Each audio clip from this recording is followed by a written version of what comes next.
Look, let's go back in the time machine, the baseball time machine, to 2016. Indians go to Game 7 against the Cubs. Yes. Don't look at those. I'm going to ask you a question or two. Don't look at that lineup.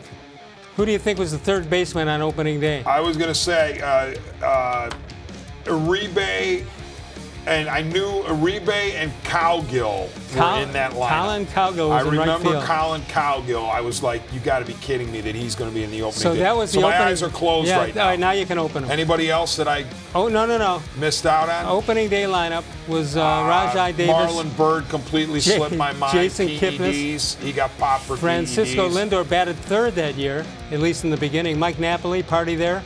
And Carlos-Santana, yan-Gomes, Marlon Byrd. Look at that bottom third of a team that went to Game 7. If I showed you that lineup, would you say there's any chance to get to Game 7? No, because, as we know, it evolved. It did evolve. I'll never forget Uribe getting drilled in the privates. I believe Trout hit it, but, I mean, it was scary. Remember he was down for so long? Yep. In the fetal position. Let's take a look at 2017. See, D-Man says it evolved. Let's see how much it evolved. Now you had Carlos Santana leading off. You want to see him lead off this year? Yeah. Well, that's a little teaser. A little teaser. Francisco-Lindor batting second. Michael-Brantley, Edwin-Encarnacion. I like that front five. Jose-Ramirez, Yan-Gomes, Tyler Naquin, and Yandy Diaz. Wish we still had Dishonest Abe Almonte. All right. Yeah. Who will ever forget Dishonest Abe? That's 2017. Let's go to 2018, see what we have. Lindor, Kipnis, Ramirez, Yonder-Alonso batting fourth. Edwin-Encarnacion. Lonnie Chisenhall. He just announced his retirement. He made $19 million as a Major League player. Your buddy Chisenhall. Wow. I was wondering what you were feeling when you got the news that your buddy Chisenhall had retired. Good for him. Spend time with his family. Yep. $19 million again. Gomer, Naquin, Zim, whatever happened to Zim. Casey Blake made $50 million as a Major League player. Are you serious? Yeah. Remember Zim? Remember how Zim just came when he broke in? His first, 5 or 6 weeks? To me, he looked like a power hitter, but he had as much speed as anybody in baseball. He was so good right out of the gate. Yeah. And then just fell off the map. All right, let's go to 2019, which was last year. See what we had here. Leonis Martin. Back from his, near death. In 18. Yeah. Jose-Ramirez, Tyler Naquin, Carlos Santana, Ramirez. Hanley man. Jake Bowers, Roberto-Perez, I would have never gotten these, and that's just last year. Brad Miller and Eric Stamets. Yeah, our buddy Rhoda called Eric Stamets John Stamos. Brad Miller with the no batting gloves. Remember, he was grinding that he was kept down, or he sent down because Kipnis was healthy.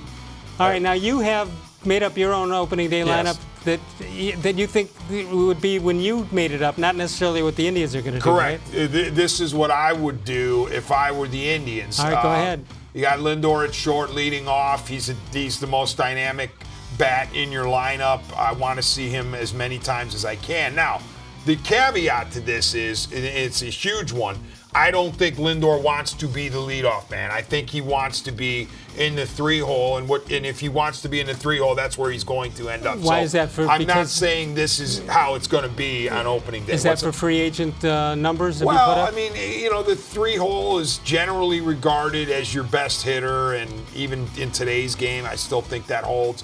So I've got Lindor leading off because I want max ABs for plate appearances for him. Mercado batting second in center field. I love Mercado. I love his ceiling. But the reality is last year, I think the on base was only .316. So I don't want to pressure him to get on base a lot right at the top. You got double speed up there at the top and some power with Lindor and some pop with Mercado. Then you go Carlos, Franmil, and Jose, Domingo-Santana, Luplow in left batting seventh. Luplow, especially if the Tigers are going to start Matt Boyd, a left-hander, as their opening day starter. If they don't start Matt Boyd, if it's actually like a Jordan Zimmerman, a right-hander, then maybe Luplow is out as part of a platoon. But I'm putting him in to start. And then Roberto, I want that second leadoff man, Cesar-Hernandez. so he doesn't. You don't clog the base paths for Frankie Lindor. That's a good point you made. I chose not to go that route. Let's take a look at what I said it should be.